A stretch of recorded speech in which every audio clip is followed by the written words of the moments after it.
사랑하는 성도 여러분, 오늘은 맥주 감사 주일입니다. 여러분, 한 해의 절반을 지나오면서 어떤 마음이 드십니까?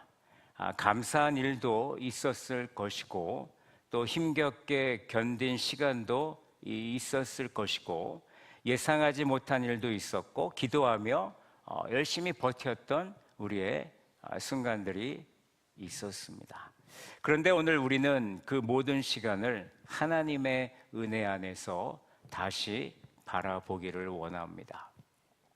우리가 여기까지 온 것은 우연이라고 말하지 않습니다.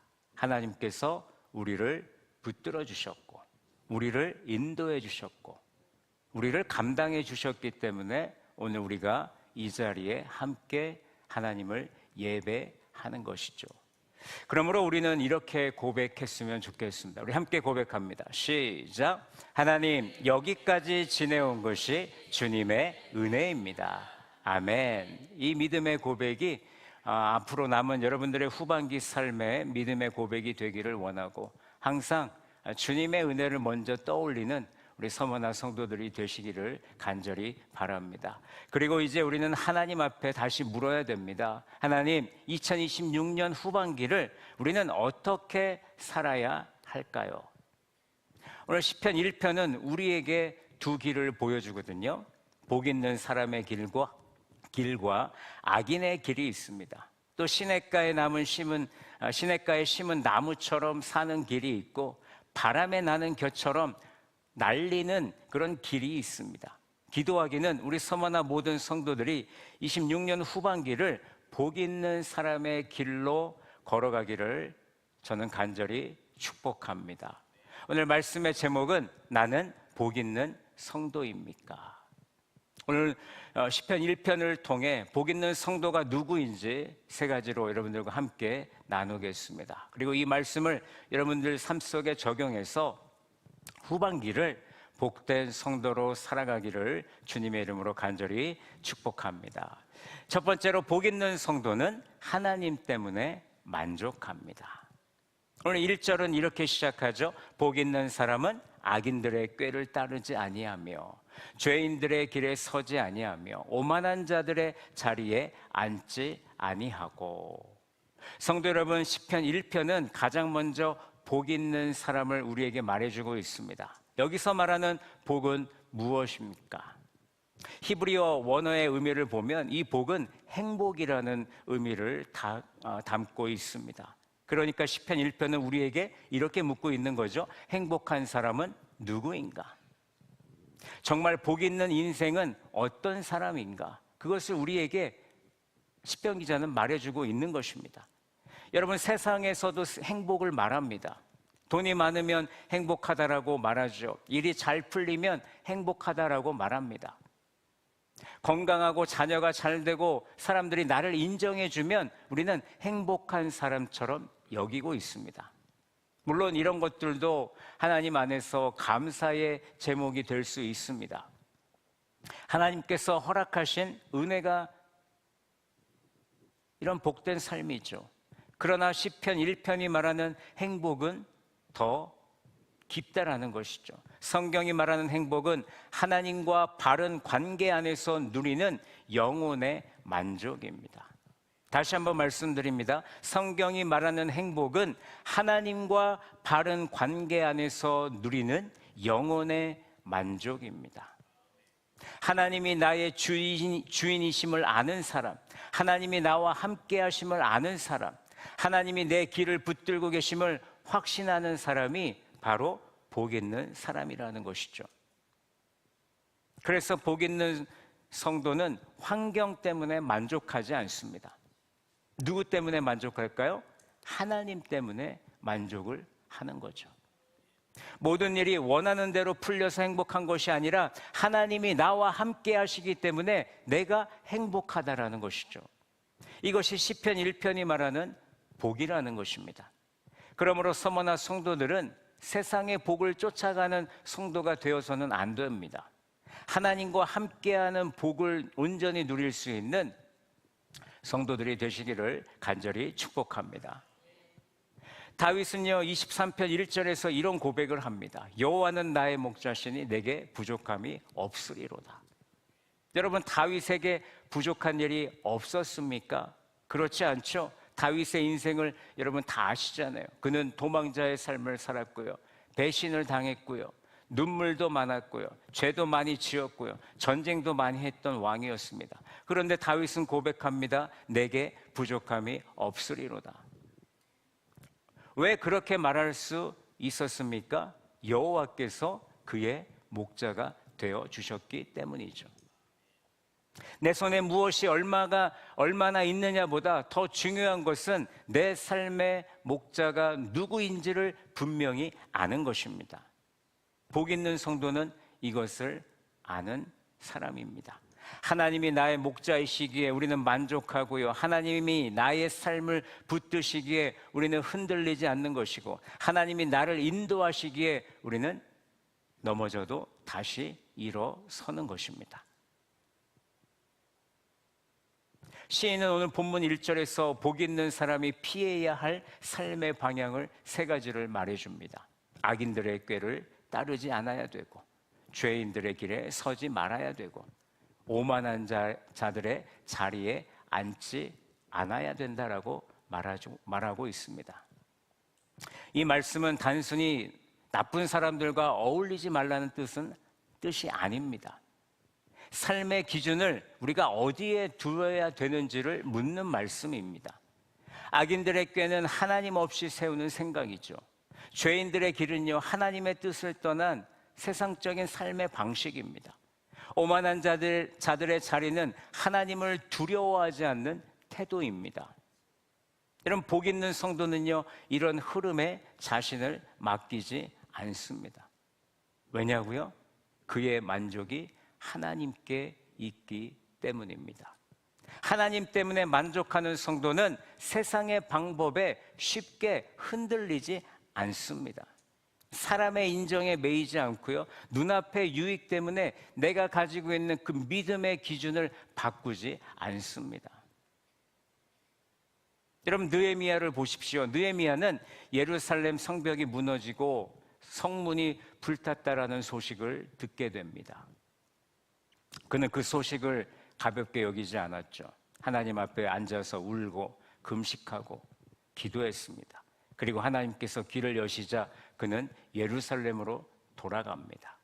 느헤미야는 무너진 성벽 그 앞에서 백성들에게 이런 말을 합니다. 우리가 예루살렘 성을 건축하여 다시 수치를 당하지 말자. 그런데 하나님의 일을 시작하자마자 방해가 찾아옵니다. 산발락과 도비아와 게셈이 비웃기 시작하죠. 도비아는요, 이렇게 조롱합니다. 그들이 건축하는 돌 성벽은 여우가 올라가도 그 성벽은 무너질 거야 라고 조롱하는 거예요. 얼마나 마음을 낙심하게 만드는 말입니까? 시작한 일을 작게 보이게 만드는 말을 하고 있습니다. 헌신의 마음을 흔들고 있습니다. 그러나 느헤미야는 그 말에 묶이지 않았죠. 조롱하는 사람들과 같은 자리에 앉지 않았습니다. 하나님께 기도했고 백성들과 함께 계속해서 성벽을 세웠습니다. 느헤미야 6장에서 대적들이 느헤미야를 오노평지로 부릅니다. 겉으로 보면 대화에서 잘 끝내자라는 것처럼 보이지만 실제적으로 성경에서는 뭐라 그러냐면 그를 해하려 했다라고 말합니다. 느헤미야를 해하려,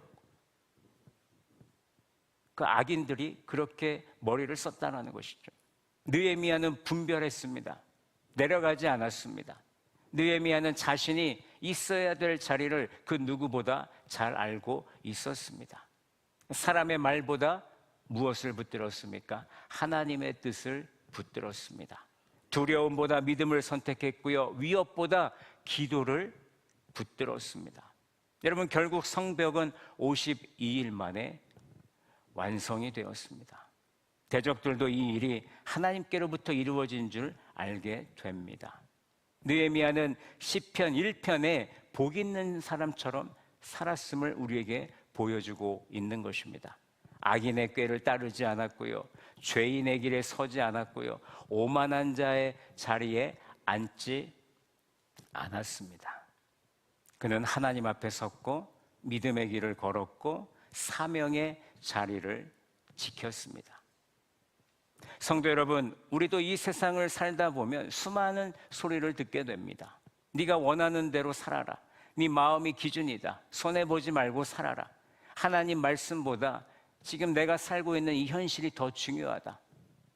처음에는 그런 말들이 지혜처럼 들릴 수 있습니다. 그러나 하나님 없는 지혜는 결국 사람을 살리지 못한다라는 것이죠. 우리 잠언 3장 5절과 6절 말씀 우리 한번 읽어보겠습니다. 시작.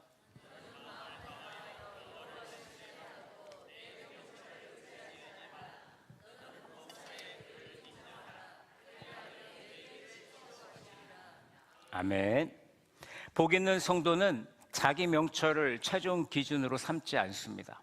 하나님을 신뢰하죠. 범사의 하나님을 인정합니다. 그때 하나님께서 우리를 바른 길로 비로소 인도해 주시는 겁니다. 바로 이것이 복된 사람의 길이라는 것이죠. 맥주 감사 주일을 맞아서 우리는 오늘 이 말씀 앞에 서야 됩니다. 하나님께서 2026년 전반기를 잘 인도해 주셨습니다. 우리가 잘해서 여기까지 온 것이 아니라 하나님의 은혜가 우리를 붙들어 주셨다라는 그런 믿음의 고백이 여러분들에게 있기를 원합니다. 그러므로 우리가 후반기를 시작하면서 우리가 이 고백을 회복해야 되는데, 하나님, 나는 주님 때문에 만족합니다라는 고백이 여러분의 입술을 통해서 넘쳐나기를 소망합니다. 성도 여러분, 행복한 사람은요, 모든 것을 가진 사람이 아닙니다. 행복한 사람은 하나님을 가진 사람입니다. 하나님이 목자 되심을 믿고 하나님이 내 길을 붙드심을 신뢰하는 사람이 가장 복된 성도입니다. 2026년 후반기에는 우리가 세상의 꾀를 따라가지 않기를 원합니다. 죄의 길에 머물러 계시지 마시고 하나님을 두려워하지 않는 자리에 앉지 마시기 바랍니다. 우리의 만족은 오직 하나님께 있습니다. 우리의 길은 오직 주님께서 인도하십니다. 서머나 모든 성도들이 하나님과 바른 관계 안에서 영혼의 만족을 누리면서 복 있는 성도의 길을 힘있게 걸어가시기를 주님의 이름으로 간절히 축복합니다. 두 번째로 복 있는 성도는 말씀의 뿌리를 내립니다. 오늘 말씀의 가장 핵심입니다. 복 있는 성도는 악인의 길을 피하는 데서 멈추지 않고, 복 있는 성도는 적극적으로 하나님의 말씀과 함께 한다라는 것이죠. 오늘 2절 말씀 함께 읽어봅니다. 시작.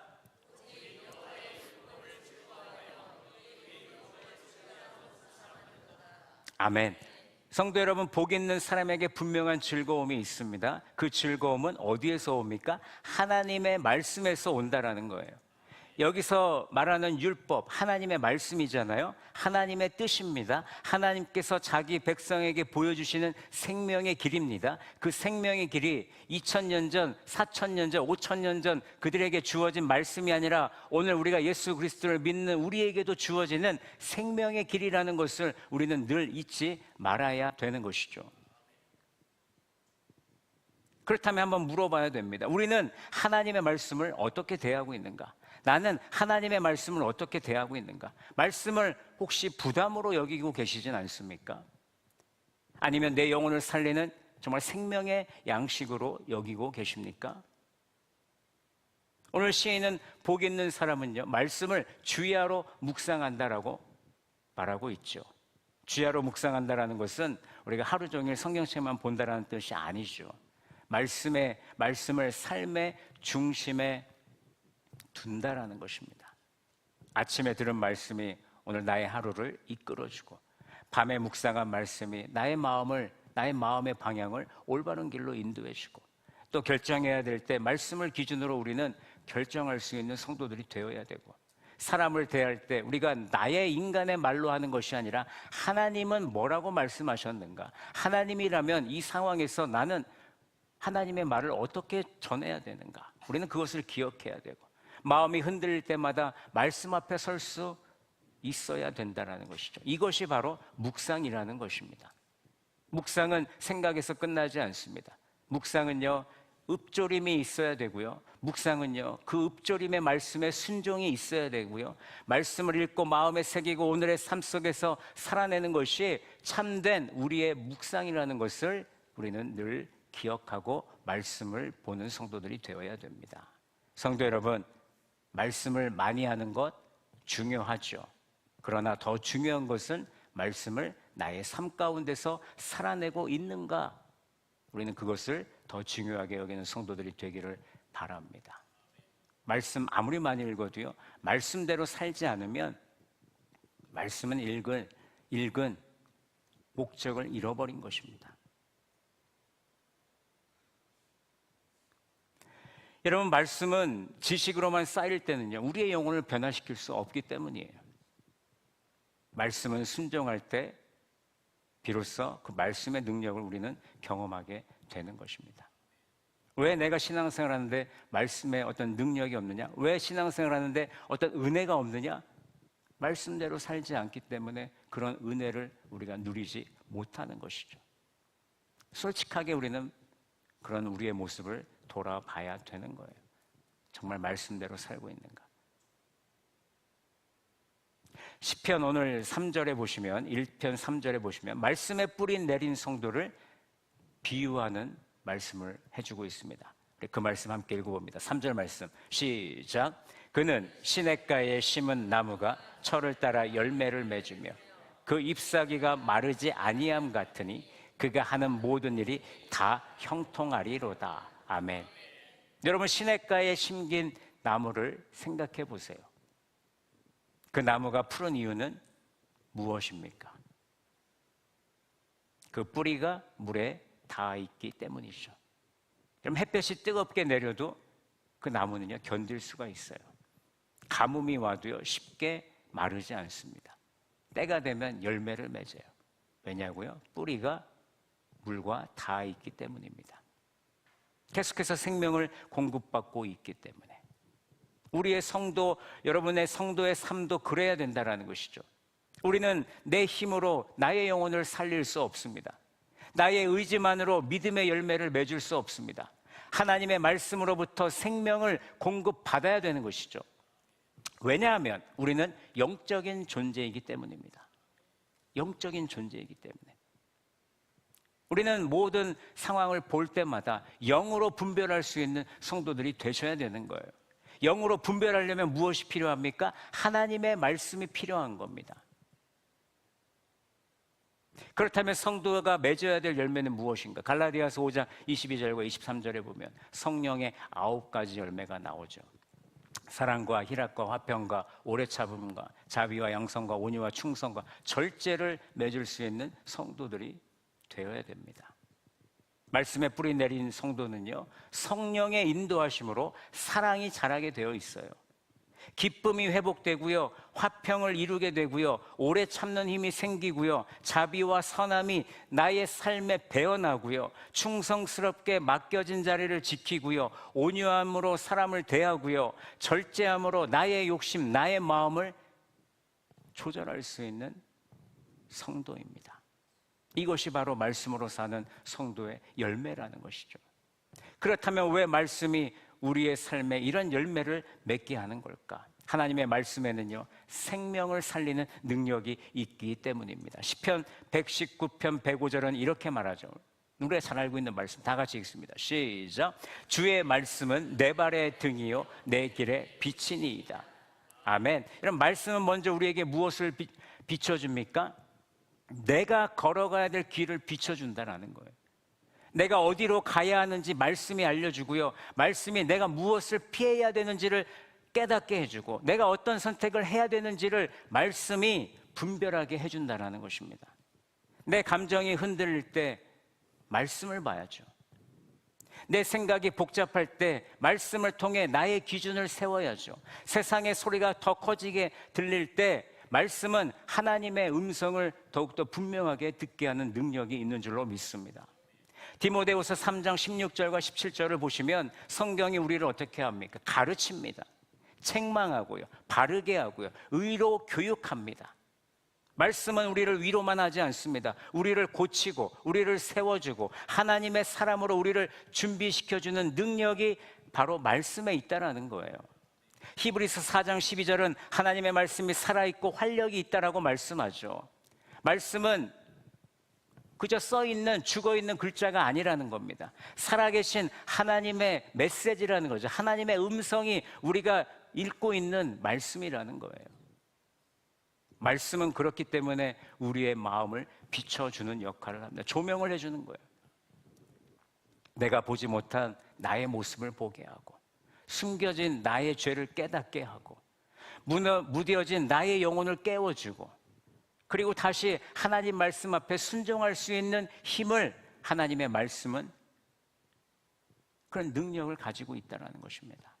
그러므로 말씀에 뿌리 내린다는 것은 그저 성경을 읽고 덮는 것이 아니라 말씀 안에서 길을 찾는 것이고, 말씀 앞에서 나의 마음을 고치는 것이고, 말씀 앞에서 다시 순종의 자리로 돌아가는 것이다 라고 말씀드리고 싶습니다.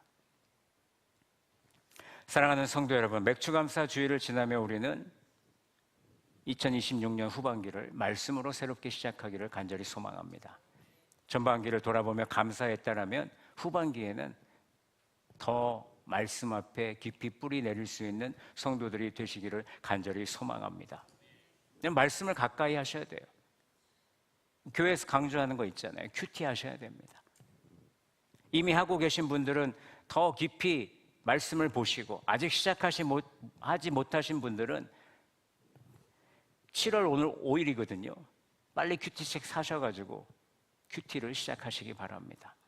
처음부터 완벽하게 하려고 하면 지칩니다. 일주일에 한 2-3번 정도 하시다가 그게 좀 적응이 되면 일주일에 5번 하시고, 그것도 적응이 되면 매일 말씀 앞에 나아갈 수 있는 여러분들이 되셨으면 좋겠습니다. 큐티는요, 오늘 읽을 분량을 확인하는 시간이 아니죠. 하나님 앞에 머무는 시간. 그 시간, 여러분 24시간, 하루에 24시간 가운데 10분, 15분, 30분을 주님 앞에 내어드리지 못한다라면 우리는 하나님과 함께하는 삶이라고 말할 수가 없습니다. 저는 그렇게 말씀드리고 싶어요. 여러분이 정말 복이 있는 성도가 되고 싶으시다라면 말씀의 뿌리를 내리시는 우리 서머나 성도들이 되시기를 바랍니다. 한 구절이라도 말씀을 마음에 새기시고, 그 말씀을 그 하루의 삶의 영양분으로 생각하시고 그 말씀을 순종하는 여러분들이 되시기를 간절히 바라겠습니다. 그래서 말씀으로 살아나고, 말씀으로 회복되고, 말씀으로 열매 맺는 복 있는 성도의 길을 걸어가시는 우리 서머나 성도들 되시기를 주님의 이름으로 간절히 축복합니다. 세 번째로 복 있는 성도는요, 하나님께서 인정하시는 길을 걷습니다. 오늘 4절 완전히 분위기가 이제 달라지고 있죠. 우리 그 말씀 한번 읽어봅니다. 시작. 악인들은 그렇지 아니하며 오직 바람에 나는 겨와 같도다. 아멘. 성도 여러분, 시인은 복 있는 사람을 시냇가에 심은 나무로 보여줬는데, 그런데 악인은 전혀 다르게 말하고 있죠. 악인은 나무가 아니라 뭐와 같다라고 말합니까? 겨와 같다라고 말하죠. 겨와 같다. 바람에 나는 겨와 같다. 여러분, 겨가 무엇입니까? 곡식의 껍질 아닙니까? 그렇죠? 알곡과 함께 있을 때는 비슷해 보일 수가 있습니다. 그런데 겉으로 보면 구별되지가 않죠. 그런데 타작마당에 바람이 불기 시작하면 알곡은 무게가 있으니까 그 자리에 남아있지만 겨는 바람에 날려가게 됩니다. 여기서 중요한 것은 겉모습이 아니라는 거죠. 무게입니다. 내 속에 생명이 있느냐, 내 속에 영적인 능력을 가지고 있느냐, 하나님 앞에 설 때 하나님 앞에 남을 믿음이 우리에게 있느냐를 우리에게 보여주는 것입니다. 여러분, 악인은 겉으로는 괜찮아 보일 수 있습니다. 자기의 삶을 잘 꾸려가는 것처럼 보일 수 있습니다. 세상에서 인정받고 자기 방식대로 성공하는 것처럼 보일 수 있습니다. 그러나 하나님 앞에서는 영적인 무게가 중요하죠. 심판의 바람 앞에서도 견딜 수 있는 그 믿음이 필요하다는 것입니다. 그런데 악인은 그 무게가 없다라는 거예요. 그래서 바람에 나는 겨처럼 흩어지는 것이죠. 예레미야 17장 5절에 악인을 이렇게 말하고 있습니다. 함께 읽어봅니다. 시작. 무릇 사람을 믿으며 육신으로 그의 힘을 삼고 마음이 여호와에게서 떠난 그 사람은 저주를 받을 것이라. 아멘. 보십시오. 악인이 누구입니까? 사람을 믿고 육신으로 그의 힘을 삼고 여호와에게서 떠났대. 마음이 여호와에게서 떠났고 그런 사람은 저주를 받을 것인데 6절에 보시면 그 사람을 뭐라고 표현하느냐? 사막의 떨기나무다라고 말합니다. 성도 여러분, 사막에 있는 떨기나무를 한번 생각해 보세요.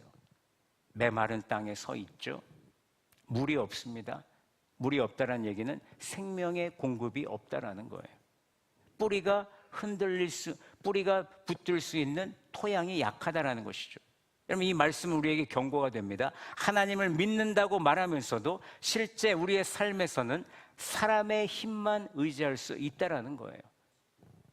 예배의 자리에 앉아 있어도 마음은 하나님에게서 멀어질 수 있다는 겁니다. 신앙의 언어를 사용해도 내 삶의 결정은 언제나 세상의 기준으로 결정할 수 있다는 것이죠. 그럴 때 우리의 영혼이 어떻게 되느냐? 점점 가벼워진다는 것입니다. 겉모습은 신앙인처럼 보이죠. 그러나 속에는 생명의 힘이 없습니다. 사막의 떨기나무처럼 은혜를 흡수하지 못하기 때문에 겨처럼 작은 바람에도 쉽게 흔들리는 나무가 되는 것입니다. 오늘 5절, 시편 5절은 이렇게 그 결과를 말해줍니다. 같이 읽습니다. 시작. 그러므로 악인들은 심판을 견디지 못하며 죄인들이 의인들의 모임에 들지 못하리로다. 아멘. 여러분, 왜 악인들이 심판을 견디지 못할까요? 첫 번째, 속이 비어있기 때문입니다. 거친 겨는 바람 앞에서 자기 자리를 지킬 수가 없어요. 앞에서 다 말씀드렸죠? 속이 찬 알곡은 견딜 힘이 있지만 속이 비어있는 겨는 날아갑니다.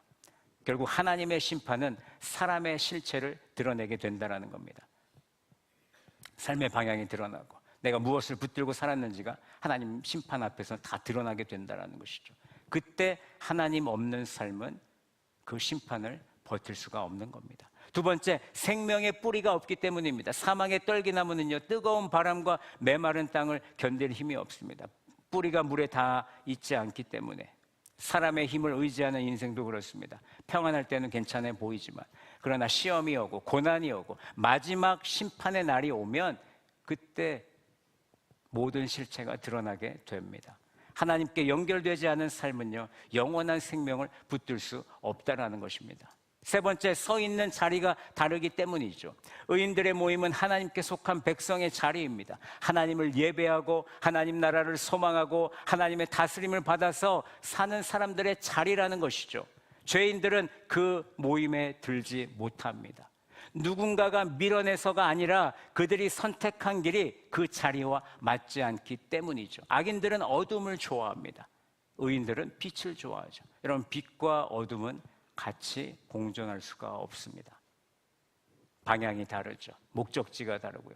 하나님을 원하지 않는 사람이 하나님 나라의 기쁨을 누릴 수 있겠습니까?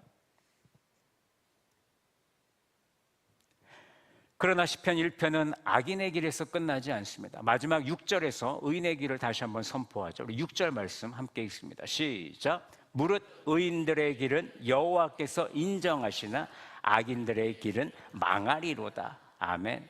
성도 여러분, 이 말이 얼마나 큰 위로가 됩니까? 하나님께서 의인의 길을 아십니다. 돌보시고요, 지켜주시고요, 책임져 주시고 끝까지 동행해 주십니다. 세상은 의인의 길을 알아주지 않을 수 있어요. 말씀대로 살려고 할 때 우리가 손해볼 수 있습니다. 믿음의 기준을 내가 지키려고 할 때 내가 외로울 수 있어요. 세상 사람들은 뭐하냐, 너만 예수님 믿냐, 너만 교회 다니냐 라고 말할 수 있습니다. 그럴 때 우리는 외로울 수 있어요. 그러나 하나님께서 그 길을 인정해 주신다는 거죠. 바로 이것이 우리의 위로가 되는 것입니다. 이것이 우리 성도의 확신이 되어야 되는 것입니다. 반대로 악인의 길은 어떻습니까? 망합니다. 하나님께서 생명의 근원이시기 때문에 악인의 길은 망할 수밖에 없습니다. 생명의 근원에서 끊어진 길은 결국 무너지게 되고요. 처음에는 넓어 보일 수 있고 편해 보일 수 있고 많은 사람이 가는 길처럼 보일 수 있습니다. 그러나 그 끝은 허무하다라는 것이죠. 바람에 흩어지는 겨처럼 남지 못하고 메마른 떨기나무처럼 열매를 맺지 못하고 하나님의 심판대 앞에 견디지 못하게 된다는 것이죠. 그러므로 성도는 길의 시작만 볼 것이 아니라 길의 끝을 볼 수 있는 영적인 눈이 여러분들에게 떠지기를 주님의 이름으로 간절히 축복합니다.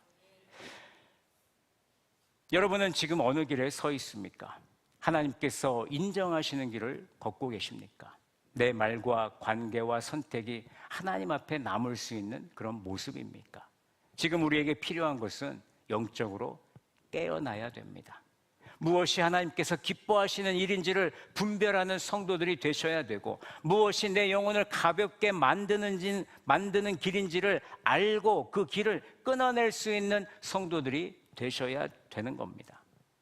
그러므로 여러분, 가장 좋은 길은 저는 기도의 자리라고 믿습니다. 전반기에 무너졌던 기도의 재단이 있다라면 여러분 다시 후반기에는 그 기도의 재단을 쌓는 성도들이 되시기를 바랍니다.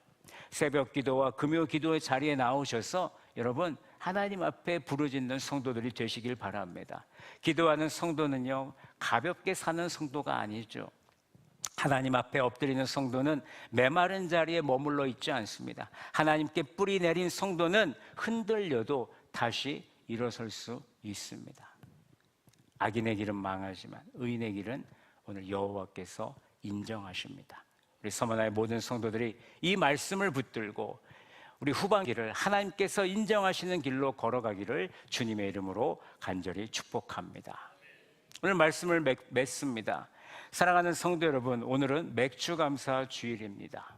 우리는 2026년 전반기를 돌아보면서 하나님께 감사를 드립니다. 여기까지 우리의 가정, 또 교회와 또 나의 삶을 붙드신 분은 하나님이심을 우리는 고백합니다. 우리의 힘만으로 여기까지 온 것이 아니죠. 하나님의 은혜가 우리를 붙들어 주셨습니다. 우리가 견딘 것 같지만 하나님께서 함께 감당하셨고, 우리가 걸어온 것 같지만 하나님께서 옆에서 나를 인도해 주셨다라는 것이죠. 이제 중요한 것은 무엇입니까? 후반기를 어떻게 살 것인가? 감사는 과거를 돌아보는 고백에서 끝나지 않습니다. 감사는 앞으로 걸어갈 길을 바르게 세우는 믿음의 결단으로 이어져야 됩니다. 오늘 시편 1편은 복 있는 성도가 누구인지를 분명히 보여주었습니다. 바로 그 복 있는 성도의 모습이 우리가 후반기를 살아가야 될 우리의 삶의 모습이라는 것이죠. 첫 번째, 복 있는 성도는 하나님 때문에 만족한다. 두 번째, 복 있는 성도는 어디에 뿌리를 내립니까? 말씀에 뿌리를 내린다.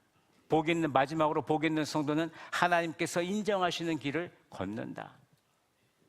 여러분, 이 길은 시냇가에 심은 나무와 같습니다. 뿌리가 물가에 닿아 있기에 마르지 않고요, 때가 되면 알아서 열매를 맺습니다. 흔들릴 수 있어도 쉽게 무너지지 않는 것이죠. 그러므로 여러분, 말씀을 더욱더 가까이 하시고 기도의 자리를 회복하시고 세상의 흐름에 떠밀려가는 죽은 물고기가 되지 않기를 원합니다. 하나님께서 인정하시는 그 길에 바로 서는 서머나 성도들이 되시길 바랍니다.